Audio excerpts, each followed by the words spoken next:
Vengo del supermercado. Estos son libros.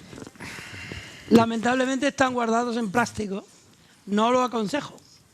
Plástico out. Y a este efecto, inglés out también. Porque vamos a hablar de autores españoles o en español, que escriben en español. Los libros reflejan la vida, sean estos de poesía, de narrativa, de ensayo, de arquitectura, de política. No hay un libro que tenga calidad, y por fortuna muchos tienen calidad, y sin duda los de estos autores tienen calidad, que no nos deje el pozo de una discusión con nosotros mismos. Un libro nos cambia el trayecto de la vida, nos cambia el modo de ser, nos introduce en una carretera distinta, en la que a veces hay árboles, a veces uno se estrella contra los árboles, a veces hay angustia y a veces hay felicidad. Y a veces la angustia, la felicidad, los árboles coinciden con ciudades, con países en los que con demasiada frecuencia elementos que a veces nos parecen de ficción, que tienen que ver con el odio, con la venganza, con la pared, con el muro, generan en el ser humano la sensación de que están viviendo ante ficciones desgraciadas, hasta que esas ficciones nos visitan y son parte de nuestra biografía y de nuestra biografía actual, no solo de la del pasado. Aquí tenemos a Andrés Trapiello, cuyo libro, este libro, Las armas y las letras, que se publicó hace 25 años, versa sobre un acontecimiento que en los años 30 o en los años 20 parecía una utopía oscura, la guerra civil. En los años 20, como él señala en el libro, y como le pasaba, por cierto, también a grandes autores del siglo XX, como Simone de Beauvoir o Jean-Paul Sartre, ellos creían que eso no iba a pasar. Y de pronto se instaló el odio, la delación, la maldad, y un lado y otro de las aceras que antes se juntaban, por ejemplo, en la literatura, se enfrentaron. Y en medio de ese trayecto surgió la sangre, las armas que pusieron en pie de guerra las letras. Luego hay un libro que va a publicar ahora, me parece que el 16 de enero, Nuria Barrio, se llama Todo arde. Este libro conduce a la autora a una historia que es de los transeúntes actuales, rabiosamente actuales. Aquí está la T4 y aquí están los barrios marginales más terribles de Madrid. Debo decir que una noche de mi vida yo estuve a punto de subir a uno de esos autobuses y no fui. Si yo hubiera subido a uno de los autobuses que narra Nuria en este libro, o de los automóviles que llevan del centro de Madrid a Pitis o a otros lugares donde la vida parece el espejo de un detritus o de una angustia o de una despedida, a lo mejor yo hubiera sido un protagonista de este libro, porque este libro trata de nosotros. Luego, me parece que este libro de Cristina López Barrio, que está allí, y a quien yo no conocía, en cierta manera recupera para la literatura de hoy algo que ya estaba en la época difícil de la posguerra, cuando Albert Camus, por ejemplo, escribe en El extranjero aquella impresionante frase: y entonces me di cuenta de que había golpeado en la puerta de la desgracia. Y aquí alguien toca justamente en la puerta de la desgracia. Quiero que todos vean los libros, porque luego ellos los van a firmar. Y finalmente, bueno, ya puedo guardar la chisma esta, ¿no? Luego, Antonio Soler. Antonio Soler ha escrito un libro que es la vida de una ciudad que imaginamos que es su ciudad, Málaga, en una época en que ya parece que la cicatriz mayor de su historia ha sido eliminada gracias a la claridad del arte, gracias a la claridad de los museos y del mar. Pero ahí sigue un rastro de sangre y por tanto de drama que él narró también en otros libros suyos. Los tres libros de ficción y el libro de, digamos, reflexión sobre una época terrible de España, los juntan a ellos para que hablemos ante ustedes de la obligación de leer para entender, la obligación de escribir para entender, la obligación de descubrir leyendo, de descubrir escribiendo. Me gustaría empezar preguntándoles a cada uno, sucesivamente, la misma pregunta. Empecemos por Andrés Trapiello. Buenas tardes. Buenas tardes a todos. ¿Cómo?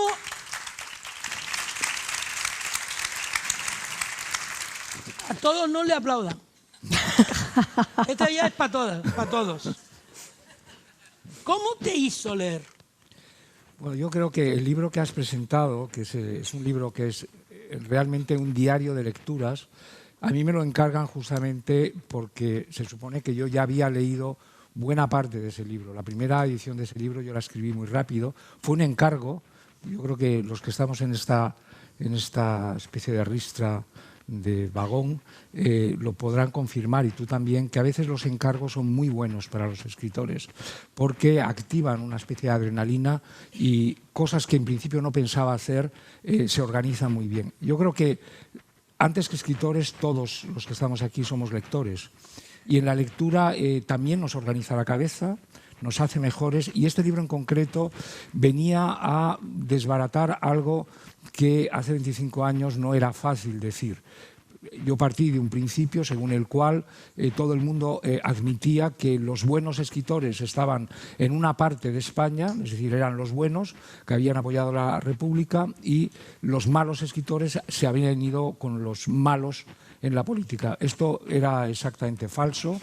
Yo había leído a unos y a otros y me encontraba escritores buenos en un lado y escritores malos en otros, políticos buenos en una parte y políticos malos en otra parte. Por tanto, que había que organizar todo esto. Y bueno, siguiendo lo que tú has dicho antes, Juan, lo que más asombra de todo esto, aparte de las cosas literarias, que en fin, que luego hablaremos, es lo rápido que se organiza el mal. Nadie pensaba en una guerra civil en el año 36, pero sí pensaba mucha gente en el año 34 en una revolución. Y la revolución sí les ilusionaba a todos, una revolución fascista o una revolución comunista.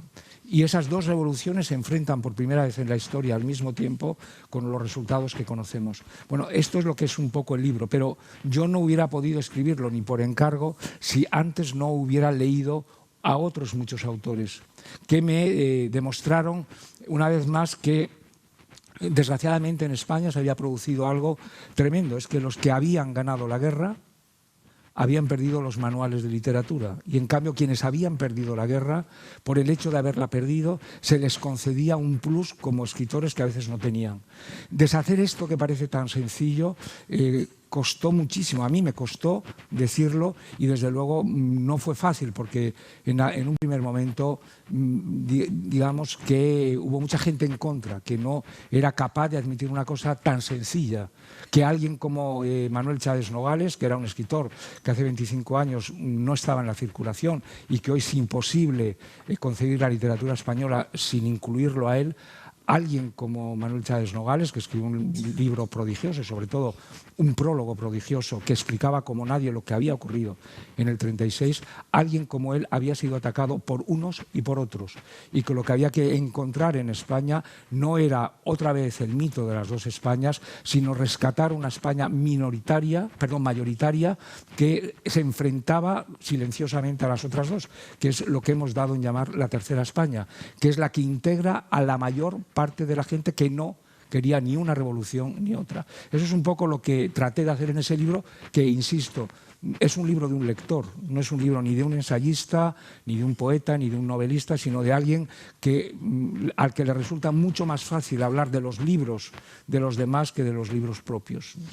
Es un libro de un lector. Esa es una hermosa etiqueta sentimental para la relación con los libros. Yo apunto, antes de hacerle la misma pregunta a Nuria Barrios, la otra es Barrio, nada más, la Cristina Barrios, López Barrios. No, que Simone de Beauvoir dice, porque para el mundo aquello parecía como un espectáculo de cierto colorido heroico, Simone de Beauvoir la llamaba la Revolución Española. Claro, como si fuera sí, un elemento de atracción, ¿no? Sí, y de hecho hay una fotografía que yo creo que está en este libro, que está dedicada por Rafael Alberti a Ehrenburg, en la que una fotografía. Ehrenburg era un periodista soviético que hace la corresponsalía en Madrid, Partido Comunista, y Alberti le dedica esta foto 20 años después. Alberti aparece vestido con uniforme de guerra, de miliciano, y dedica la fotografía a Ehrenburg y a su mujer, poniendo literalmente, dice, en recuerdo de la Belle Époque. Para él la guerra civil fue la Belle Époque. Claro, eso es realmente monstruoso. 500.000 de muertos, 500.000 de exiliados y 500.000 de encarcelados. No se le puede llamar la Belle Époque. Nuria, tú has escrito un libro que se presentará en enero, que es un viaje al fondo de la noche.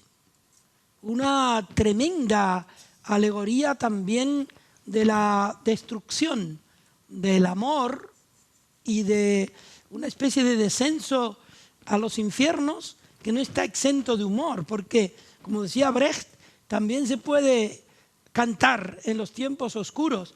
¿Qué te hizo a ti leer y luego seguir ese camino hasta que un día dices, voy a contar esta desgracia? Bueno, yo siempre he sido una lectora voraz.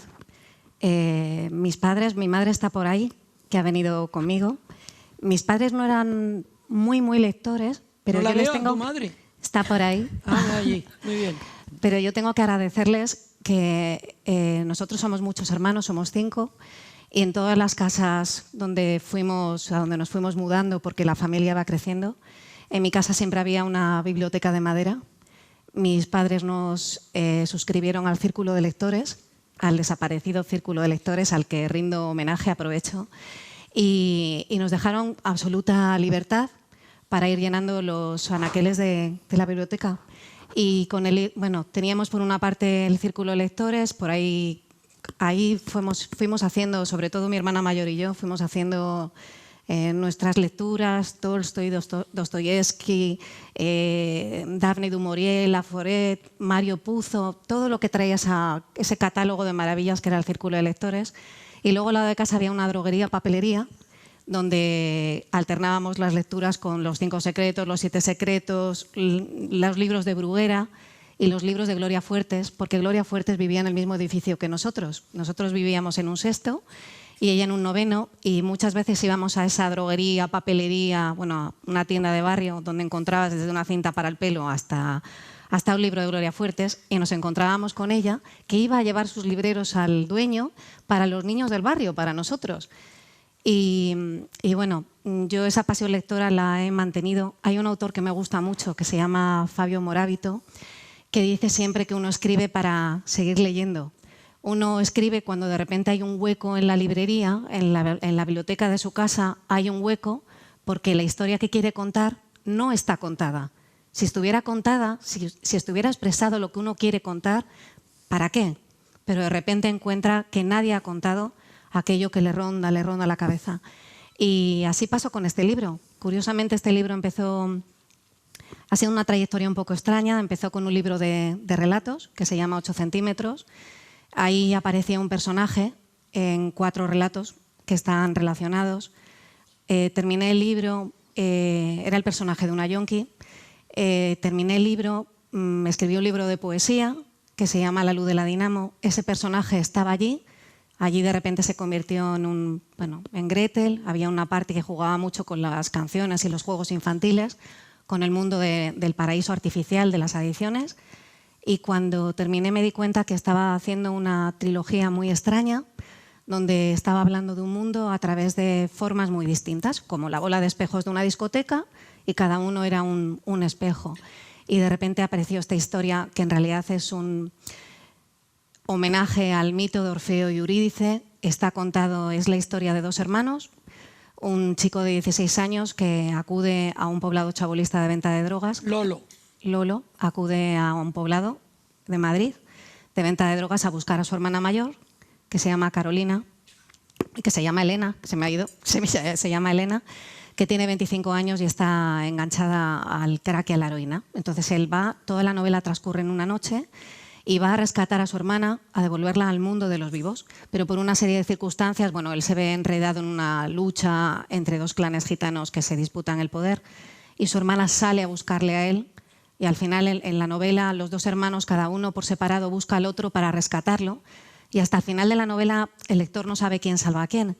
Pero en la realidad la novela, de la mano de esos 2 hermanos, la novela habla de los temas que a mí me interesan, que son qué significa la familia, que es ese nido de donde viene nuestra fortaleza, pero también muchas de nuestras debilidades, de la fina línea que separe la normalidad del desastre, de la oscuridad como origen del conocimiento y del rastro de luz que deja siempre el amor.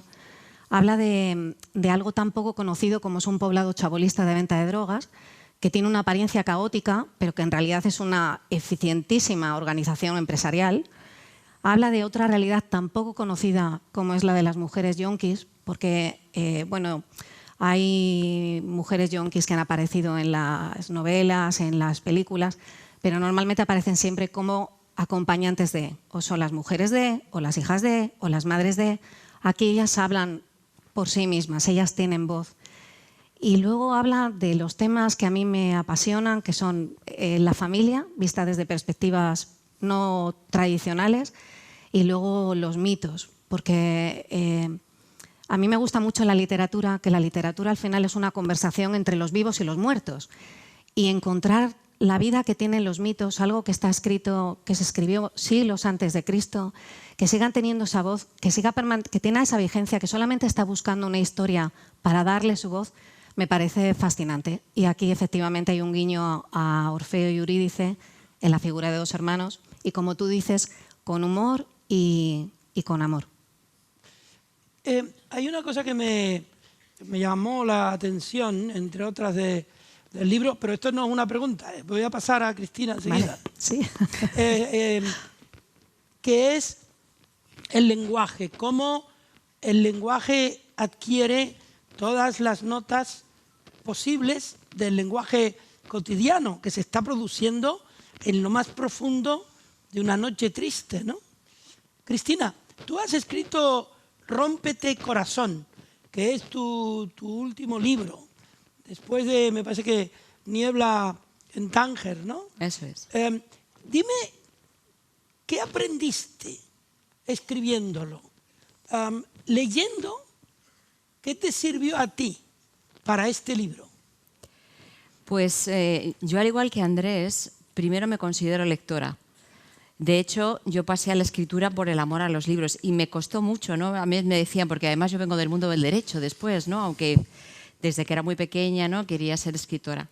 Entonces, cuando me decían, ¿eres escritora?, yo decía, yo escribo, ¿no? Porque el amor a los libros, el amor, he crecido con la admiración, ¿no?, por muchísimos escritores, y considerarme de alguna manera, ¿no?, también, ¿no?, una escritora me da muchísimo respeto, ¿no?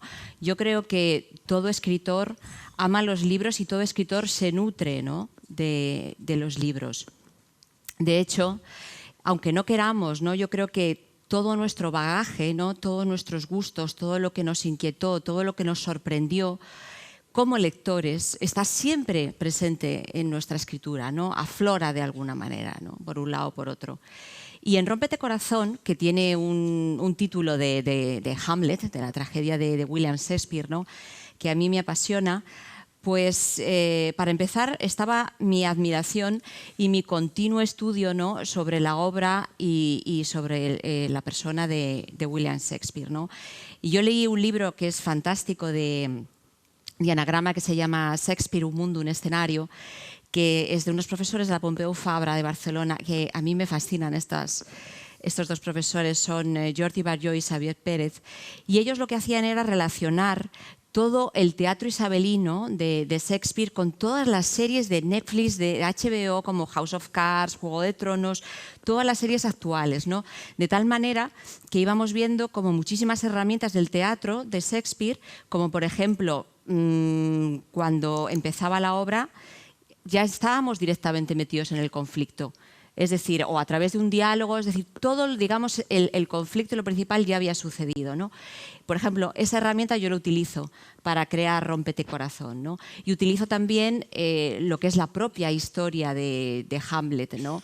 Primero, un personaje que se llama Aurora, que tiene unas circunstancias personales muy parecidas al príncipe de Dinamarca, y después la idea de la representación, ¿no?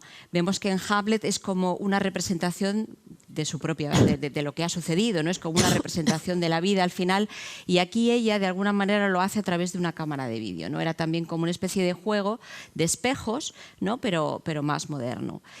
¿Y qué hay aquí en esta novela? Pues hay mi amor por la novela negra y mi amor por el cuento de hadas.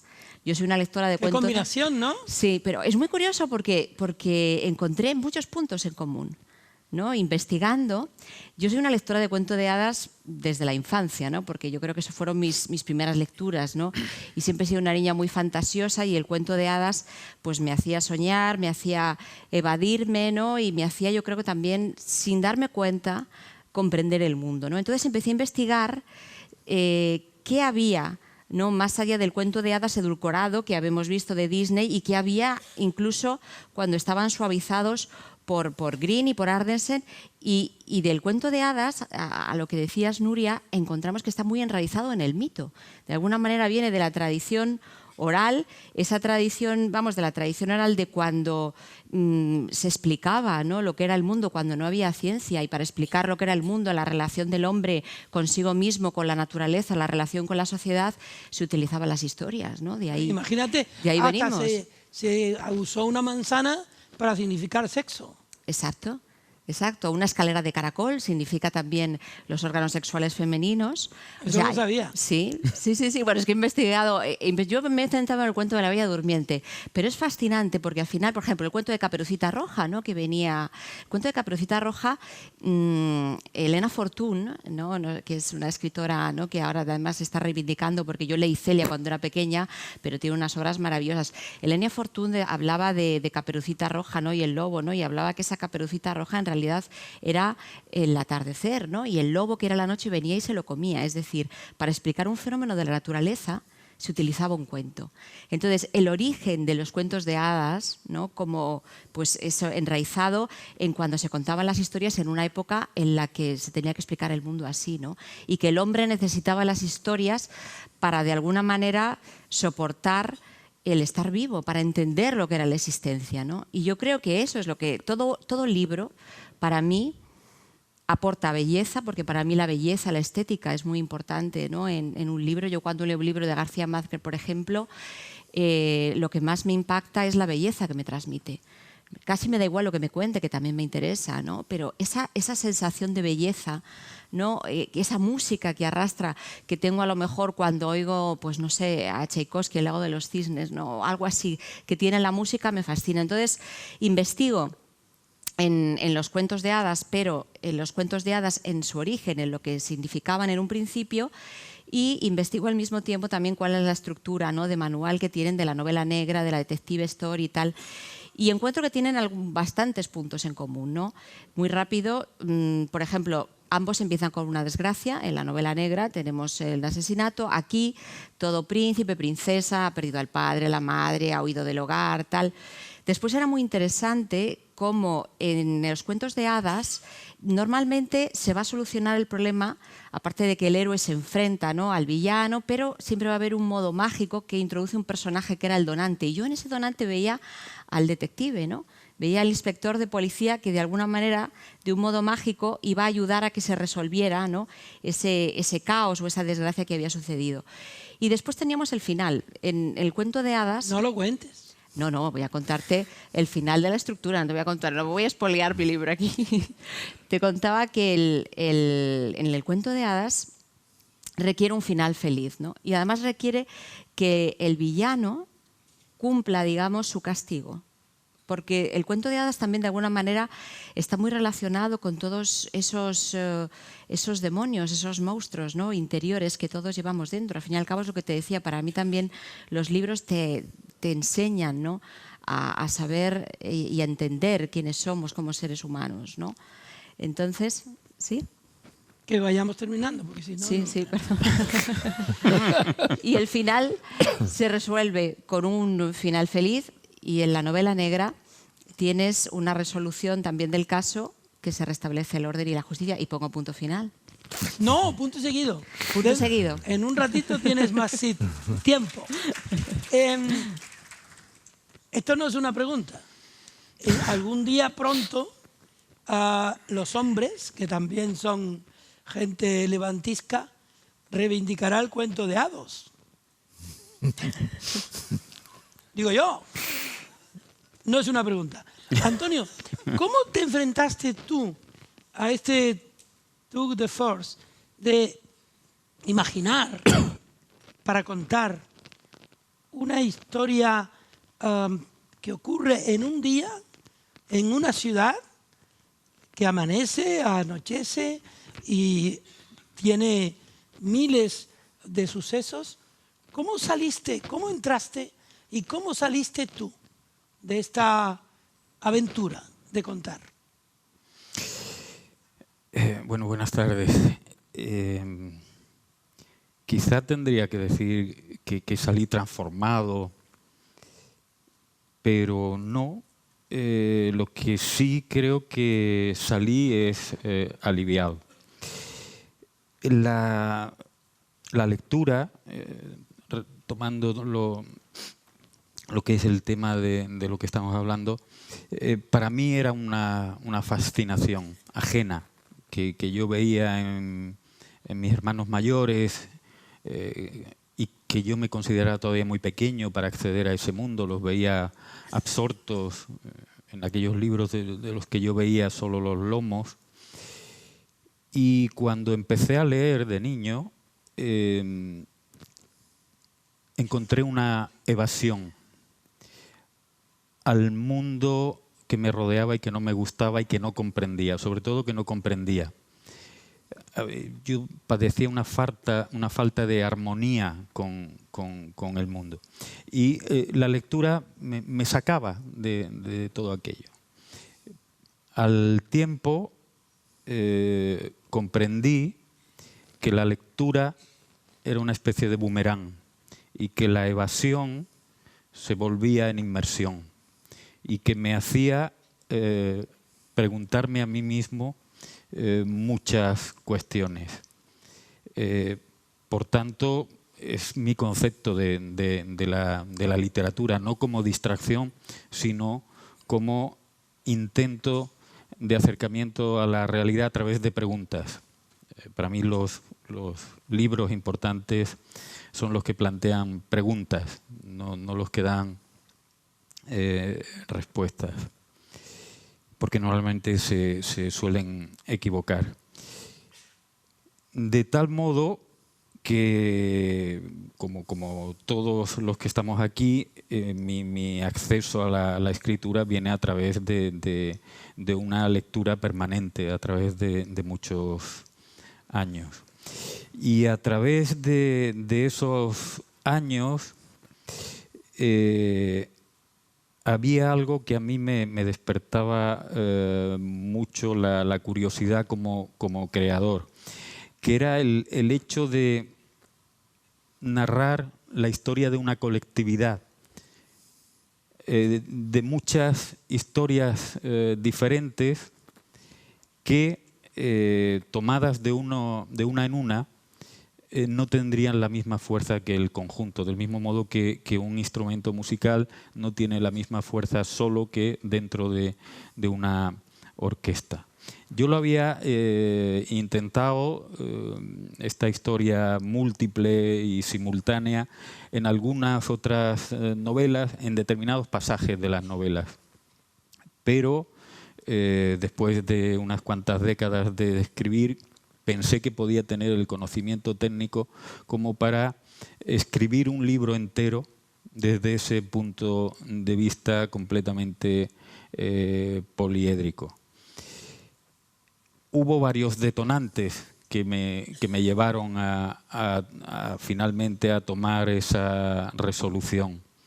Uno vino dando un paseo por Dublín, como tú sabes y estuviste una vez con nosotros, los amigos de la Orden del Finnegan, vamos allí o íbamos una vez al año, el día del Bloomsday, y al ver una placa en el suelo de estas que te dicen en esta esquina se desarrolla tal pasaje de Ulises, la obra de James Joyce,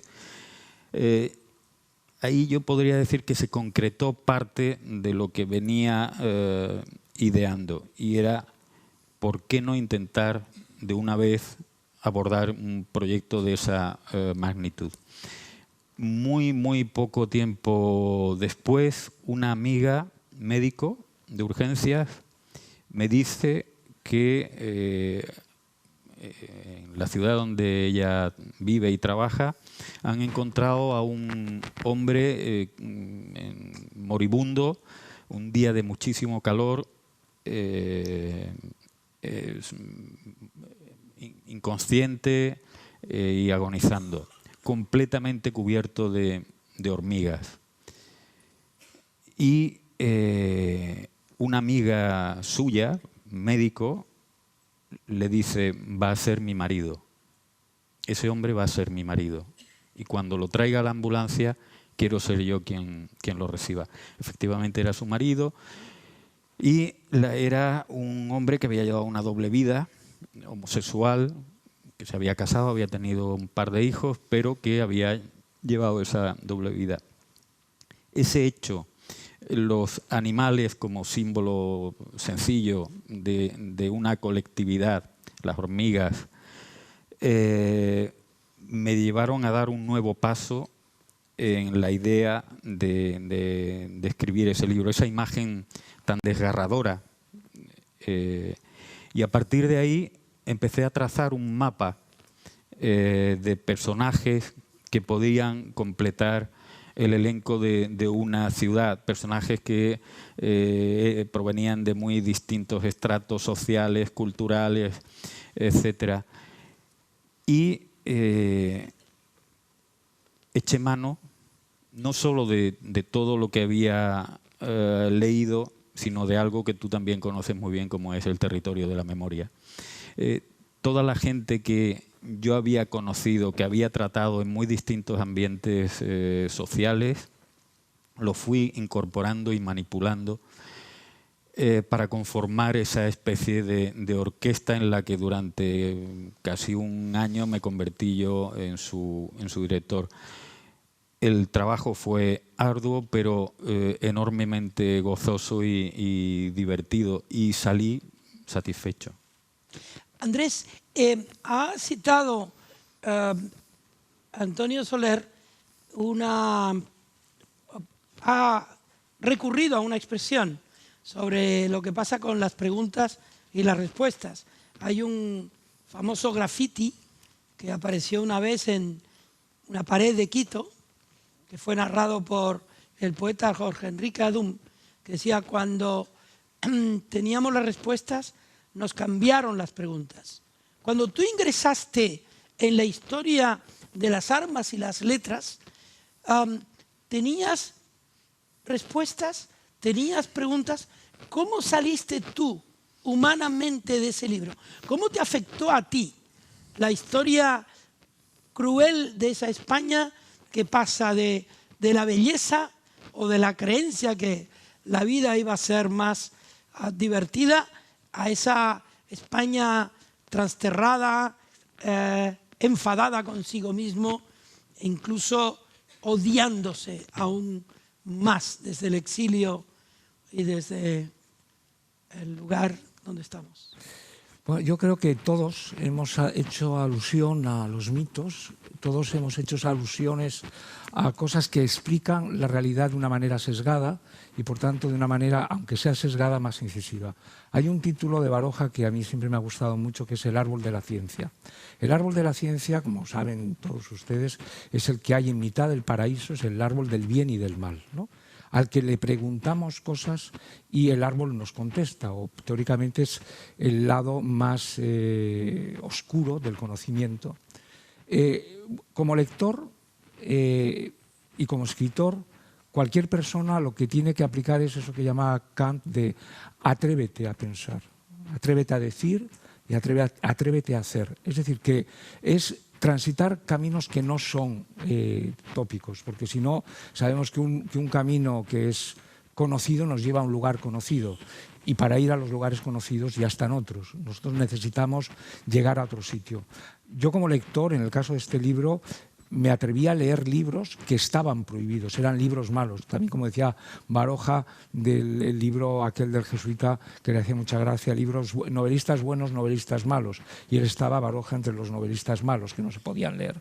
Yo creo que de niños todos empezamos a romper las reglas, a leer aquellos libros que están prohibidos. ¿Por qué tenemos esa curiosidad? Incluso de libros que están permitidos, aquellos pasajes que están censurados en la Biblia, ¿no? Yo recuerdo que la primera vez que cayó en mis manos una Biblia, cosa que no era fácil, busqué inmediatamente. ¿Quién me lo dijo? Pues no lo sé, pero busqué esos pasajes que son un tanto escabrosos o que se nos hurtaban. Y en la literatura pasa exactamente igual con todo. Y como escritores lo mismo. Todos los escritores al final tratan de anomalías, porque las anomalías explican mejor aquello que nosotros pretendemos ser, que es ser justamente normales. Decía Eliot que en paz con todo el mundo, Machado decía, en paz con todo el mundo y en guerra con mis entrañas. El escritor es fundamentalmente alguien que está en guerra con sus entrañas, pero quiere estar en paz con todo el mundo. Y eso le lleva a preguntar cosas que están prohibidas, están mal vistas. En el caso de la guerra, como yo decía, era un campo de minas. Entrar en ese campo era difícil, porque los lugares comunes, las buenas intenciones, los buenos sentimientos, las ideas recibidas, pero esas no sirven para explicar las cosas. Yo, fundamentalmente, la pregunta que me hice respecto de la guerra civil era una muy sencilla. ¿Por qué en 3 meses los españoles, cuando estalla la guerra, en 3 meses deciden aniquilarse sin ponerse de acuerdo, de uno u otro bando? En Madrid solo, en 3 meses, se asesinan 7.000 personas. Hay días que se asesinan 500 personas en un solo día, sin que nadie dé la orden. Todo el mundo sabía lo que tenía que hacer. Y eso era lo que intenté explicarme, porque esto no está en los libros de historia. Y la pregunta, obviamente, tiene muchas respuestas. Yo no tengo solo una respuesta. Al final es la solución, Tolstoy es la más acertada, la que da en Guerra y Paz. No hay una sola razón para explicar por qué en Napoleón los ejércitos más fuertes perecen en Rusia con un ejército mucho más precario, con generales mucho menos preparados. No hay una razón, hay muchas razones que juntas dan la derrota de los ejércitos napoleónicos.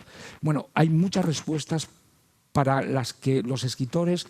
hay muchas preguntas y muchas respuestas, a veces falsas, a veces equivocadas, y por eso el escritor es fundamentalmente alguien que va a ciegas, pero también el lector.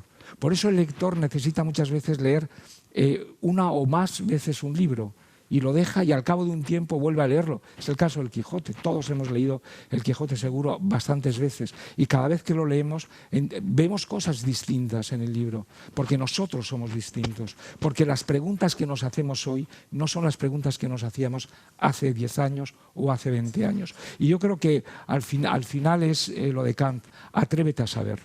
Sapere aude, ¿no? Es decir, atrévete a saber, no te dé miedo a saber, que es verdad que a veces es incómodo, pero yo creo que es la única manera en la que uno es realmente libre, y estamos en este negociado justamente para ser libres, buscando, entre otras cosas, la igualdad de entre todos. Es decir, que no hay unos más que otros ni menos que otros, todos somos iguales y todos debemos ser libres. Es así de sencillo. Hay una cosa que llama, esta tanda de 2 preguntas, hay una cosa que llama la atención, que tú mismo la subrayas en tu libro, la falta de preparación política de los escritores, hasta el punto de que el único, siendo estrafalario, que te parece un político es Miguel de Unamuno. Baroja intenta acceder al Congreso, Valle Inclán también quiere mandar en España, Ortega y Gasset quiere mandar en el mundo entero.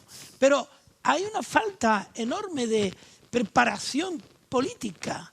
¿Tú crees que esa percepción que yo tengo es...? Sí, la tenía también Platón. O sea, Platón lo primero que hace es expulsar a los poetas de la República. O sea, porque lo que no puede dar es la República a los poetas porque la echan a perder completamente. O sea, es decir, los escritores debemos estar, yo creo, en general, no al margen de la política, pero sí dejando la gestión a otros. Podemos denunciar, pero no organizar la polis. Porque cuando los escritores o los poetas, por lo general, organizan la polis, lo que hacen son regímenes de terror, porque son mentes totalitarias, es decir, tienen una especie de cosmovisión general. Ahora bien, esto hay excepciones siempre. En España no las hubo, porque incluso políticos tan extraordinarios como Azaña, cuando tiene su prueba de fuego, que es sacar este país de la guerra y pacificar a sus propios correligionarios, no lo consigue. Y al final es un pobre, una momia que está en un palacio, primero en el Pardo y luego dando tumbos por España, escribiendo sus diarios, porque realmente es incapaz de organizar y de activar la política. Por tanto, lo que podemos hacer los escritores, aparte de escribir nuestros libros, nuestras ficciones, nuestras novelas, es de vez en cuando dar testimonio de lo mal que vemos el mundo. O sea, yo estoy harto estos últimos años de firmar manifiestos, trayendo un poco de cordura a lo de Cataluña, pero veo que no sirven para nada, viendo luego las elecciones. Pero bueno, en fin, yo he dicho que voy a seguiré diciendo un poco de cordura, aunque no sirva para nada. Yo creo que esa es la función nuestra. Cristina, mientras uno escribe un libro, en este caso tú escribes un libro, hay como una lumbre que va adquiriendo calor y que te va asustando a ti misma de aquello que estás escribiendo? ¿Cómo te influye a ti la realidad que estás contando para contar otra realidad o para rendirte a realidades que vienen fuera? Pues mientras estoy escribiendo el libro, y en ese momento, ¿no?, que llamémoslo musas o llamémoslo después de todo un periodo, ¿no?, de mucho trabajo, se produce ese momento que yo creo que todos conocemos, ¿no?, y ese es el momento en el que de repente el libro fluye, de repente uno se olvida de quién es y de repente uno es sus personajes, ¿no? Y te da la sensación de que ellos están ahí y ellos son los que te están contando su historia y de que tú absolutamente desapareces, ¿no? Por eso a mí me cuesta, ¿no?, hoy en día, pero yo soy mucho de separar la obra del autor, ¿no? A mí realmente lo que me importa es la obra y de alguna manera creo que el autor está ahí, pero lo que yo siento es que cuando de alguna manera los personajes hablan y cuando es la propia historia la que te dice en algún momento por dónde tienes que ir, el autor casi no importa, ¿no? El autor aparece después, cuando pasa como ese momento, ¿no?, de clímax, podríamos decir, en el que te olvidas. ¿Y cómo me influye la realidad? Yo creo que al final los escritores escribimos, nuestra materia prima es nuestra vida, ¿no? El otro día leí una frase de Vargas Llosa que me pareció muy graciosa, ¿no? Decía que hacíamos striptease pero al revés, ¿no? Que nosotros nos íbamos cubriendo, ¿no? Pero que al final, en toda obra, si buscas, siempre vas a encontrar algo de la vida del escritor. Todos tenemos inquietudes, todos tenemos esas preguntas realmente, porque yo no escribo y me dicen, ¿qué mensaje quieres dar? Yo creo en la libertad absoluta de la literatura. Yo no creo que la literatura deba obedecer a ninguna disciplina, a ninguna. Yo creo en la libertad absoluta del arte, pero sí es cierto que te planteas preguntas precisamente por cómo entiendo la literatura, porque entiendo como belleza y como aportar algo al hecho de estar vivo. Entonces, esas preguntas que nosotras planteamos y que a lo mejor busca respuestas, pero estoy de acuerdo absolutamente con Antonio que no tenemos que darlas ni las damos, sino simplemente plantear un mosaico y que el lector de alguna manera saque sus propias reflexiones, ¿no? Pero por eso mi vida, mi experiencia, mis inquietudes, mis miedos, al final están presentes, ¿no?, en mis libros. Y según saco otra novela y voy tomando cada vez más perspectiva sobre mis novelas anteriores, me voy dando más cuenta, ¿no?, de determinados temas que se producen, ¿no? Mi vida era un caos cuando escribí esta novela, vivía en 3 casas diferentes, tenía mi vida metida en cajas de mudanza y esta novela es una novela que está contada en absoluto desorden. Es una novela que cuenta un thriller, la desaparición. Entonces, ¿sí importa el autor? Importa el autor para escribirlo, pero yo quiero, o lo que me gustaría... ¿Tus dramas no te acompañan ahí, a ese momento? Claro que me acompañan. Por supuesto que me acompañan y están ahí. Y muchas veces ni siquiera sin que me dé cuenta, ¿no? ¿Qué drama había ahí? Pues mira, había el dramón absoluto de que en un punto creí que iba a ser abducida por una caja de mudanza y que iba a desaparecer del mundo, ¿no? Tú sabes lo que es no llegar a todo, vivir en todos sitios y en ninguno, ¿no? Entonces, esa situación como de vida interrumpida, de vida desordenada, desorganizada, y al final de buscar una voz, ¿no? Porque estaba viviendo parte, ¿no?, en una casa en San Lorenzo del Escorial donde transcurre la novela, que había sido la casa de mi infancia, donde yo había pasado todas las infancias, todos los veranos de mi infancia, y todas las infancias es más bonito. Sí, ha sido muy poético. Esas cosas que salen ves sin darte cuenta. Y bueno, era reencontrarme con quien yo fui, ¿no? Y al mismo tiempo intentar organizar ese presente caótico y mirar hacia un futuro con cierta esperanza desde mi presente negro, ¿no? Y eso está al final dentro de Rómpete Corazón, ¿no? Lo que te quiero decir es que eso debe tener una forma de ficción en la que tenga una entidad por sí mismo, en la que yo no importe y en la que el lector no lo vea como algo de mi vida, sino que lo vea como una historia autónoma que cobra vida por sí misma. Ahora que Cristina ha hablado de la presencia o no del autor, que resulta que estaba totalmente con ella, el autor. Pero bueno, y además se nota en sus libros. Antonio, tú has escrito un libro que es una historia y al mismo tiempo es escritura, y al mismo tiempo es una historia desgarradora. Esa metáfora real del hombre que aparece lleno de insectos, es como un precipitado metafórico de este tiempo, que somos sino personas que en un momento determinado estamos solos y nos puede caer encima una plaga, que puede ser la soledad, puede ser la enfermedad, puede ser la autodestrucción, etc. ¿Cómo tú, como individuo, te fijaste qué había en ti que fue imán para que esa historia te llegara tanto? ¿Qué es lo que pasa en el mundo alrededor para que tú estés atento precisamente a ese mensaje? Mi mujer es psicóloga, pero ni siquiera creo que ella te pueda responder. La pregunta me dijo Nuria que te la hiciera.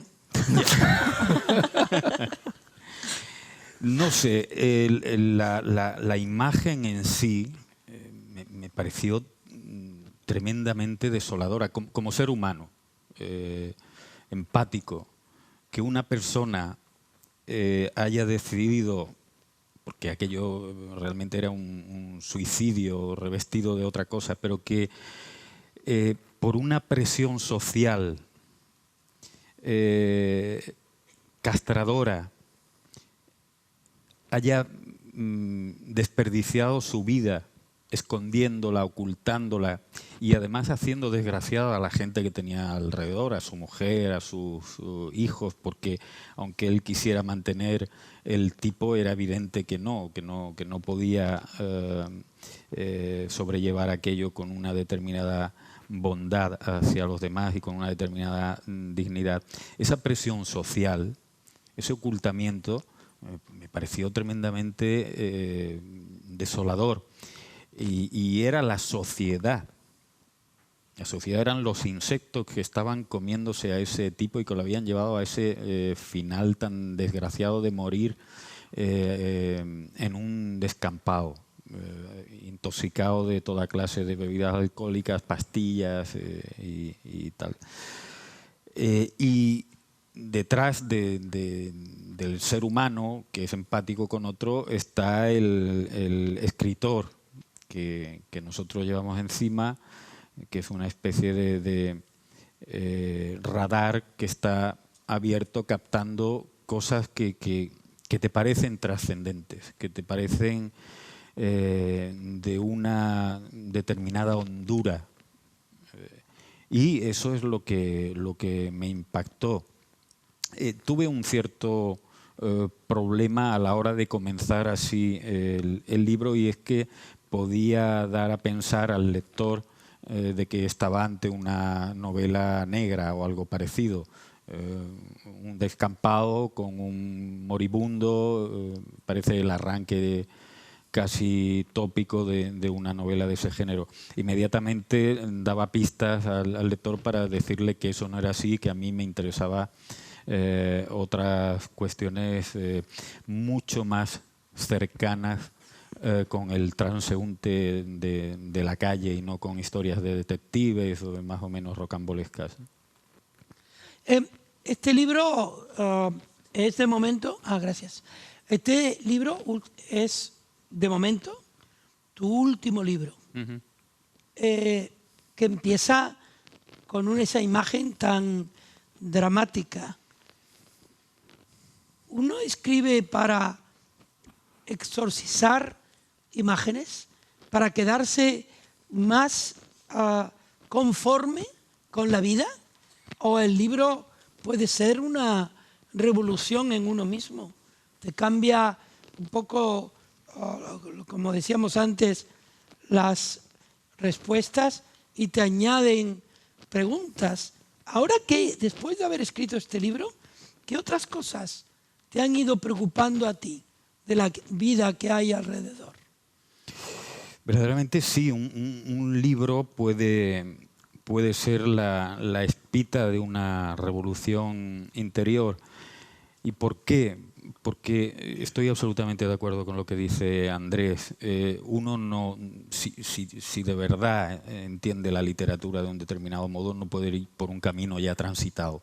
Por tanto, esos caminos que cuando los comienzas ves lo inmediatamente anterior, pero no hacia dónde te conducen, a veces te pueden llevar, por medio de esas preguntas, a territorios que hasta entonces han estado en penumbra y que te puede agradar lo que ves o no. Y por el contrario, el hecho de esa descarga emocional que también tiene la escritura y que a veces tiene que ver con, supongo, el que va a un psicólogo y verbaliza su temor, sus miedos, sus problemas, o incluso el que va a un cura y se confiesa, el cura te podrá dar la bendición y el psicólogo más o menos orientarte, pero yo creo que el mero hecho de verbalizar, de ahondar en tus problemas ya supone una descarga, un comportamiento lenitivo en el que todo eso es benéfico. ¿Qué me preocupa como escritor ahora mismo y por aquello en lo que estoy pensando y lo que estoy iniciando como escritor? Distinguir entre los valores que puede tener el hecho de la escritura. Y me intento explicar. Que escribir no nos salva de todo y que hay una responsabilidad como escritor a la hora de tratar determinados temas. Que esto no es el sálvese el que pueda. Más allá de unas cuestiones estéticas, creo que también hay una cuestión ética profunda en el hecho de escribir. Eso ahora mismo me preocupa y me hago preguntas sobre esa cuestión. Nuria, tenemos una pregunta mía y otra del público, porque ahora ya hay preguntas del público.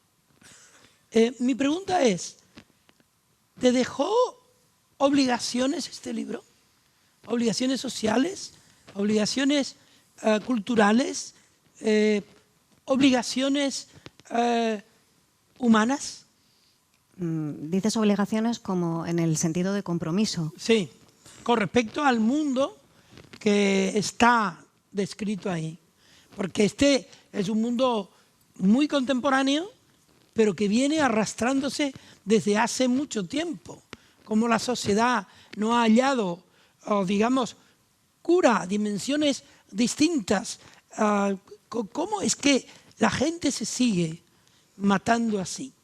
Bueno, yo creo que un libro no es una toma de conciencia que requiera emprender luego acciones en un sentido o en otro. Un libro, para mí, una novela, es un espejo. Y es un espejo en el que uno proyecta una parte del mundo y una serie de cuestiones. Y eso, hacerlo bien, ya es inmenso. Conseguir efectivamente que el mundo que proyectas y las cuestiones que plantean lleguen bien, con hondura y con verdad, me parece que es una tarea inmensa y no conlleva más obligación, y que además creo que un escritor no tiene más obligación que su obra, que sacar una buena novela, en este caso un buen ensayo, un buen libro de poesía, un buen libro de relatos, sacarlo adelante, es su única obligación. El lector o lectora que ha mandado este mensaje, escrito con pluma, dice: Nuria, ¿puede ocurrir un fenómeno parecido en España al que ocurre en Francia en cuanto a la rebelión de las periferias, de esas personas que ya no son capaces de soportar la presión de las clases altas? Bueno, el que me pregunta, le agradezco mucho la pregunta. ¿Hola? Efectivamente, a él o a ella le agradezco mucho la pregunta, pero yo no hablo de de ese tipo de periferias al que él se refiere, que se refiere a los suburbios. Me imagino que está pensando en las ciudades de Francia, en Gran Bretaña. Bueno, aquí probablemente un paralelismo se podría hacer con los atentados que ha habido de ciudadanos que habitaban también en las periferias de las grandes ciudades. Yo no hablo de esa periferia, yo estoy hablando de un mundo en el que no hay rebelión ninguna, porque la rebelión está sofocada por la droga, por la heroína. Es decir, allí no hay rebelión ninguna.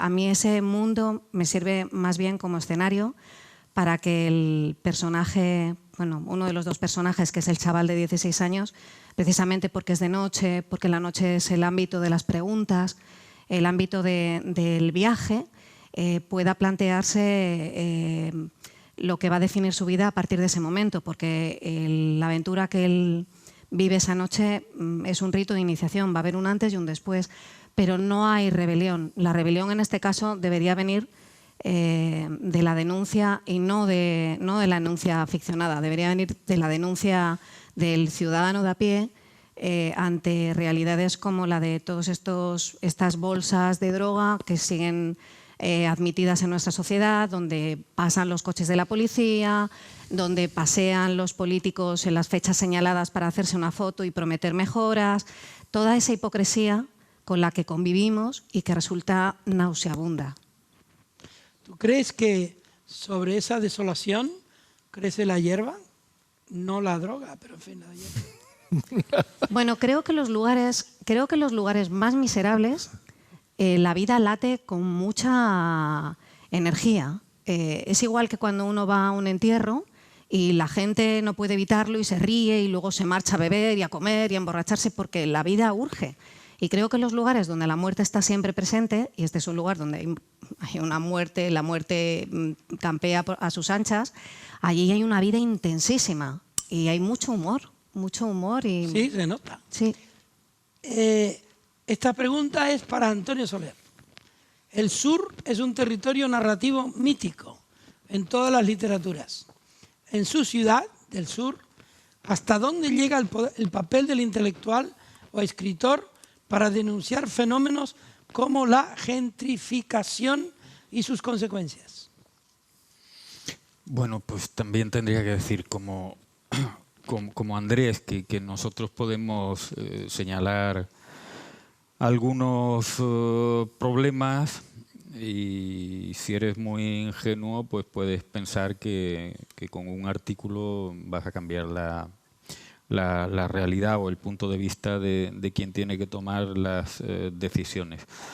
No, y por otro lado, el sur efectivamente es un territorio mítico y justamente yo lo que he pretendido hacer con mi novela es mostrar la otra cara de la moneda, la cara oculta del sur, es decir, eso también es el sur. El sur es un cúmulo de personas persiguiendo sus propios deseos que pueden ser muy diferentes y sus propias angustias, sus propias preguntas. Este es para Cristina. ¿Eres una escritora feliz a pesar de haber escrito un libro que parte de la desgracia? Una escritora feliz. Pues... Di que sí, hombre. Tengo que decir que sí. Sí. Es que esto de la felicidad, ¿no? Bueno, soy una escritora feliz porque mi criatura ha salido hace una semana, pero bueno, la verdad es que es el poder escribir, yo creo, eso si no me hace feliz, no sabría muy bien, ¿no?, cómo vivir sin ello, ¿no? Quizá podría, no sin leer, por ejemplo, pero sin escribir quizá. Pero sí, estoy feliz. Enhorabuena. Gracias. Andrés Trapiello. El enunciado alude a la lectura como un arma de doble filo. ¿Cómo creen, o sea que lo tendrán que responder todos, cómo creen pero está dedicado solo a Trapiello, que están influyendo determinados escritos de ficción o no ficción en las revueltas sociales actuales. Bueno, antes de nada, yo vuelvo sobre la felicidad, ¿no? Hay un escrito pequeñito de Leopardi, que fue un hombre muy desdichado, que es un poeta maravilloso del siglo XIX, que reflexiona sobre la infelicidad de los escritores y de los lectores, es decir, cómo encontramos consuelo a veces en textos que han sido producidos por un enorme dolor, ¿no? Y cómo el dolor de un escritor a nosotros nos es consolador y nos hace felices. Bueno, como decía Nietzsche, no hemos venido a esta vida a ser felices, sino a cumplir con nuestro deber, ¿no? Y eso es lo que, en general, es una pregunta que quizás...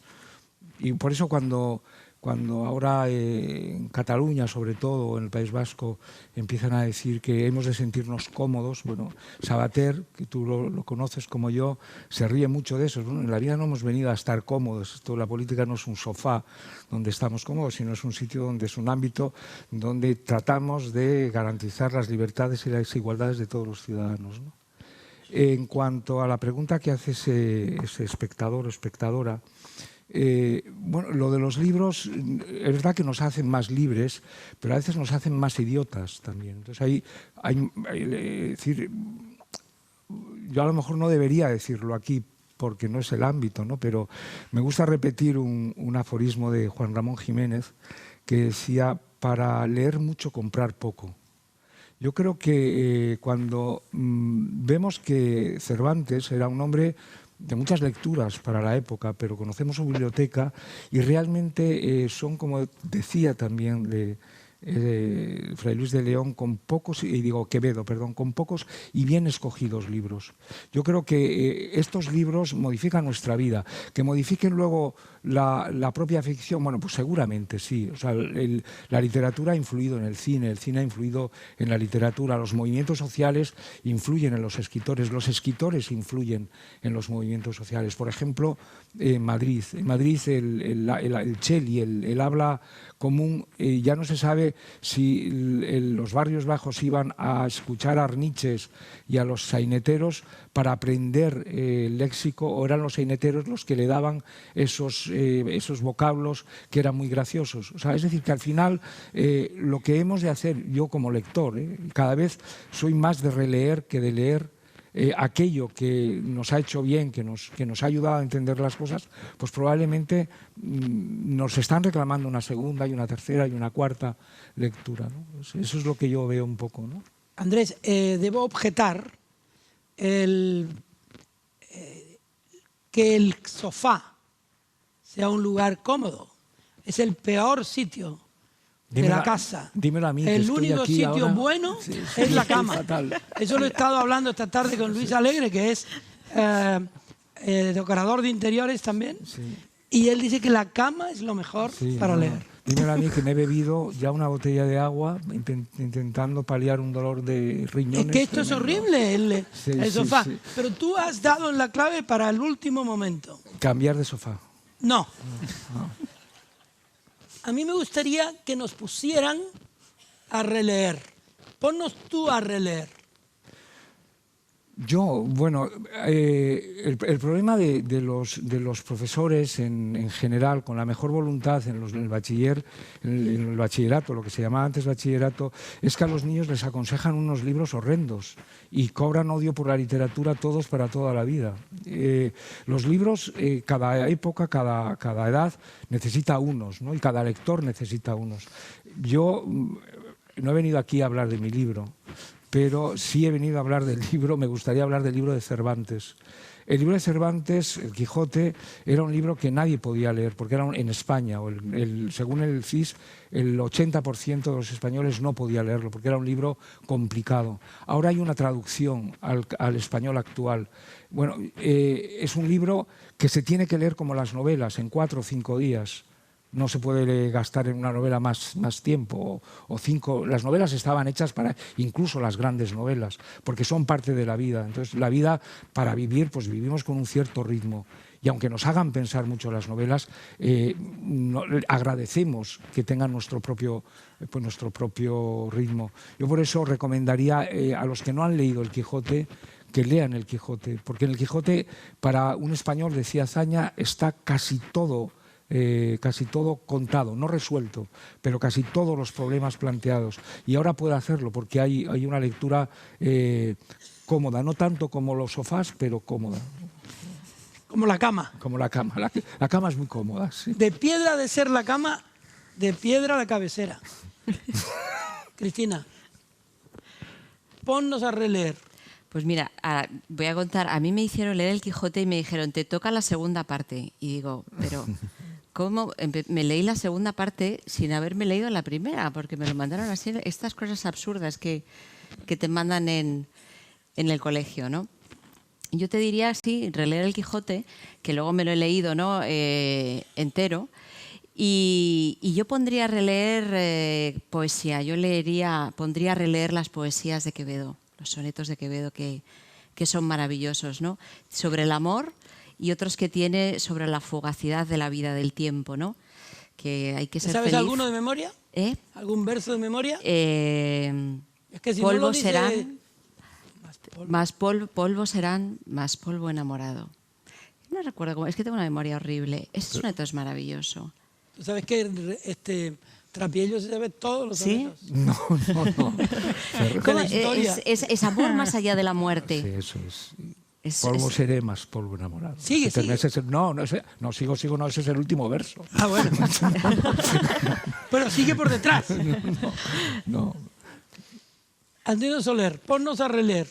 Pues mira, antes de venir aquí he estado leyendo un rato La Regenta.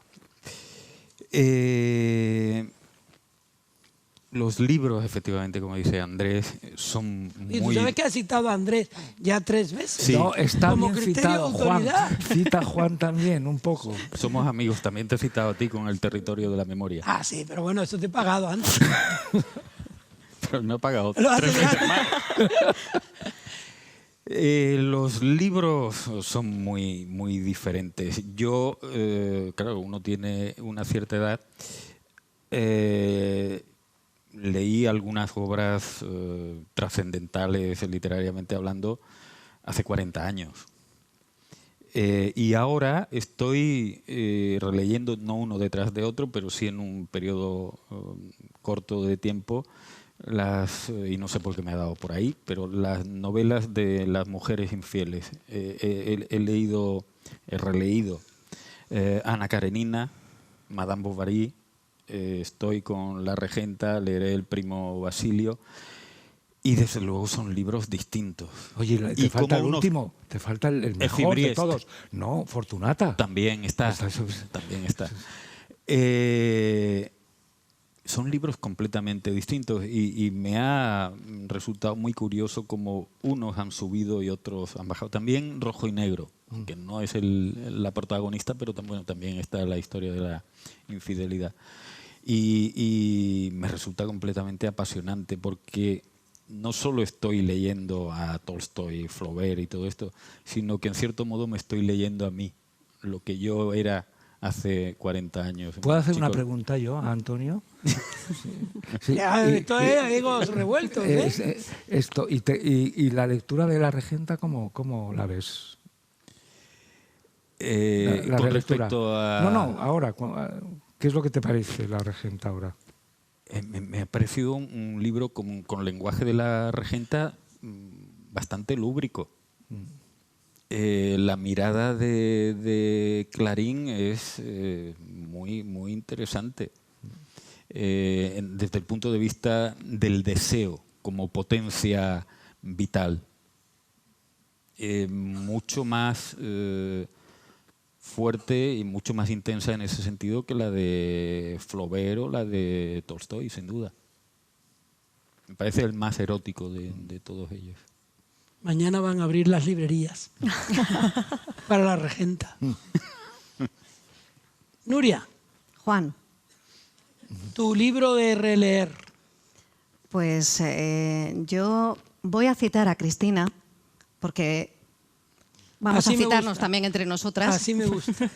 Yo recomendaría La Odisea de Homero, que es un libro muy entretenido, interesantísimo, intensísimo y, como antes decía Cristina, yo recomendaría releer los cuentos, pero de los hermanos Grimm, que son cuentos con una visión muy oscura, muy violenta y muy interesante también de todas esas historias infantiles que nos ha machacado Disney. Grimm, oscuro. Grimm, efectivamente, muy oscuro, Juan. Yo me permito, para terminar,